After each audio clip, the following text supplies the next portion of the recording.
Sejam bem-vindos a mais um episódio do Bate-Papo em Libras. Hoje temos conosco a Sandra Lúcia. Olá, Tudo bem? tudo bem? Seja muito bem-vinda. Obrigada, é um grande prazer. Estou muito feliz pelo convite. A senhora é presidente da Associação de Surdos de Florianópolis, certo? Isso mesmo. Então explica pra gente como é a estrutura, quais são os objetivos, principais atividades, assim como sua história e missão. A associação, ela é sem fins lucrativos e conta com voluntários em diversas modalidades, como oficinas de aquisição em L1, assistências às famílias em instâncias como jurídicas, assistência social, pedagogia, psicólogos e temos um trabalho de formação linguística com L1 e L2 para então estarmos em interação com a sociedade. A associação sempre busca estimular essa integração, assim como a mudança da perspectiva quanto à comunidade surda. E a associação conta com a parceria de municípios e estado? Sim, contamos com essa parceria já há uns 20 anos na esfera da educação.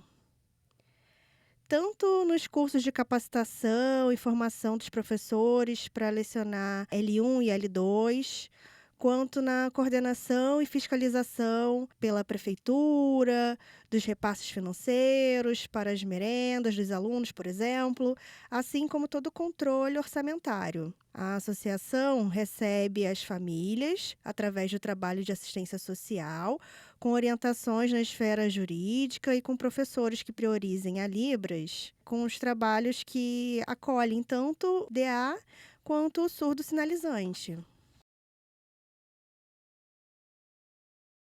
Temos também as atividades de esporte, turismo, lazer com foco nos idosos através de passeios.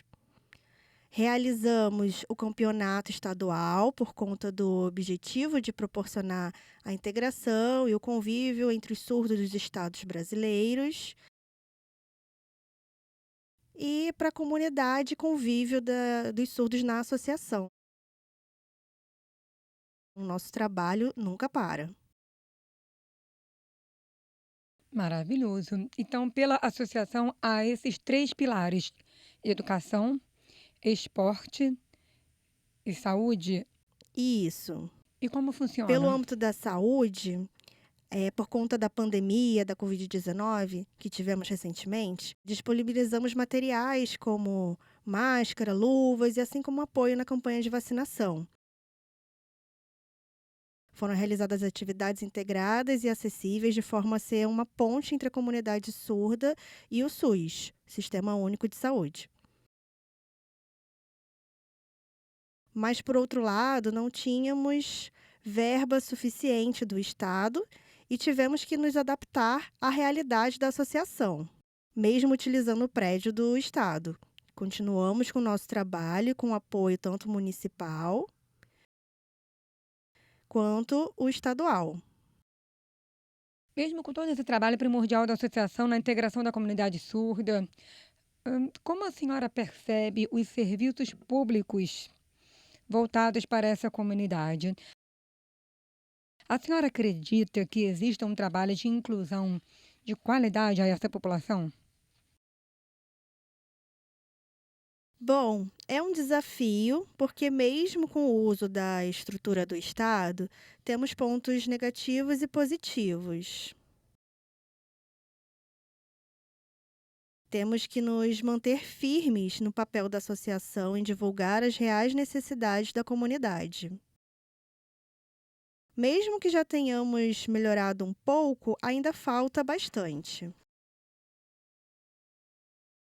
Mas em relação à sociedade, à família, assim como professores ouvintes, temos esse ponto em que ainda há esse incômodo quanto à falta de adaptação, de conhecimento político e de demais estruturas de profissionalização. A associação tem uma responsabilidade muito grande, porque tem muita teoria para pouca prática. O trabalho de inclusão tem todas as suas especificidades. Mesmo que já exista, ainda carecemos de espaço, assim como de metodologias específicas e práticas visuais, para que então aconteça a educação inclusiva de jovens surdos. Falta ainda o espaço preparado para que o aluno surdo aprenda com as devidas ferramentas e materiais e disciplinas específicas. Senão, ficam algumas lacunas na formação do aluno surdo, que fica apenas integrado e não incluído.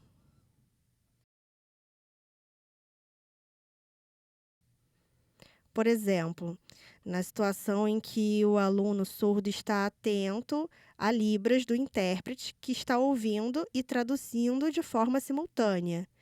Ele pode se equivocar e o aluno surdo ficar prejudicado, sem referência. Então, o certo é ter a Libras como língua de instrução dos professores para que o aluno surdo obtenha êxito. Então, eu ainda percebo que os serviços públicos do Brasil não estão preparados para os surdos. A maioria ainda segue dependente de interlocutores na prestação desses serviços.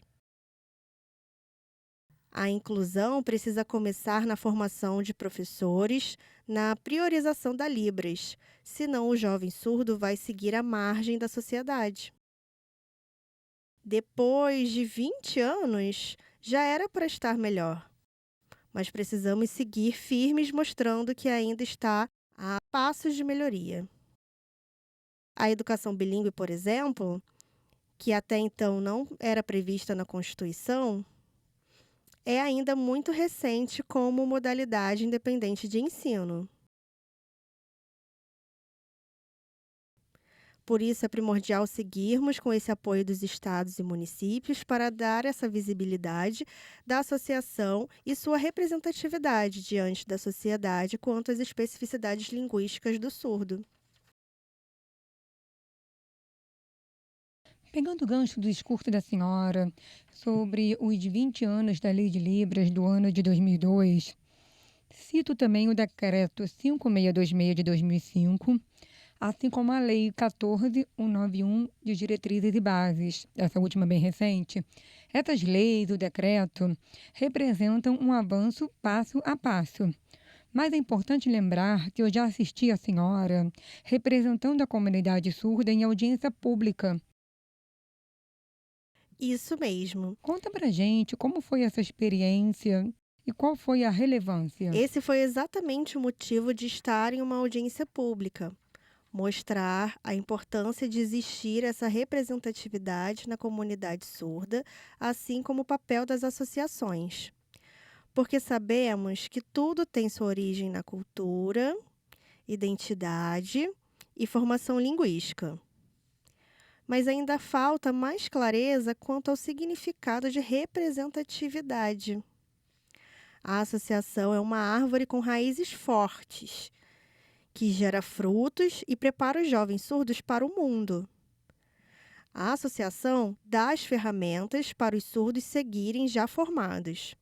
Por isso, a audiência pública na Câmara dos Vereadores foi primordial para que os municípios e estados conhecessem nosso trabalho. Foi uma oportunidade crucial de ter essa representatividade política.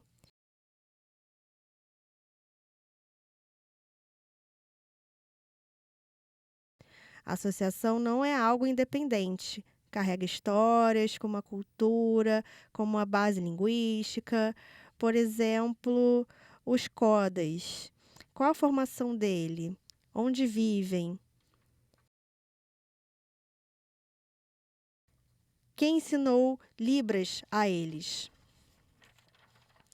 A associação ajuda a mostrar que o surdo não quer sempre depender de interlocutores na comunicação, e sim ter o protagonismo, autonomia e competência em sua língua na interação com a sociedade. Por isso, A audiência pública na Câmara dos Vereadores foi determinante para mostrar que a Lei 14.191 e o Decreto 5626, assim como a Lei de Libras, precisam ter os surdos como sujeitos e não como coadjuvantes. Afinal, são decretos pensados a partir dos direitos deles. Nada sobre eles sem eles. Por isso a importância desse embate em audiências públicas. E como foi o feedback das pessoas que estavam presentes na audiência, diante do seu discurso na língua brasileira de sinais? É importante interagir e não fazer uma competição entre nós. É importante aprender com empatia. Saber se colocar um no lugar do outro. Não é uma discussão sobre o que é ou o que não é, assim como partidos políticos. Eu tenho esse compromisso e consciência de que acontecem equívocos e mal-entendidos entre surdos e ouvintes, que podem não estar sendo claros. Melhor parar com essa rivalidade e experimentar o básico, o arroz e feijão. E seguir evoluindo juntos. Esse é o meu compromisso, o de mostrar em audiências públicas o que queremos e que queremos fazer parte de um todo em comum. Sem ofensas e sempre de maneira firme. Essa firmeza é inerente à minha essência, desde que eu nasci. E a senhora gostaria de deixar alguma mensagem à comunidade surda, assim como objetivos, metas? Eu quero avisar a todos, concordem ou não, e pedir ao povo brasileiro, assim como todo mundo, para que não façam comparações entre si. Todos nós somos capazes. Nós somos capazes de abraçar e de cuidar de nossos familiares, de fazer ações individualmente sobre acessibilidade para todos. Só eu que preciso? Não. Todos precisam de acessibilidade. Todos somos diferentes, porém, cidadãos igualmente, especiais, conforme apresentei na Câmara dos Vereadores. Mesmo que haja resistência por parte de algum, precisamos nos abraçar. Por isso eu quero agradecer mais uma vez o convite por estar aqui. Muito obrigada por ter vindo. Uau! Gostaram de conhecer a Sandra Lúcia? Viram a importância da associação na mudança de perspectiva em relação à comunidade surda? Nos encontramos no próximo bate-papo em Libras. Tchau, tchau! Tchau!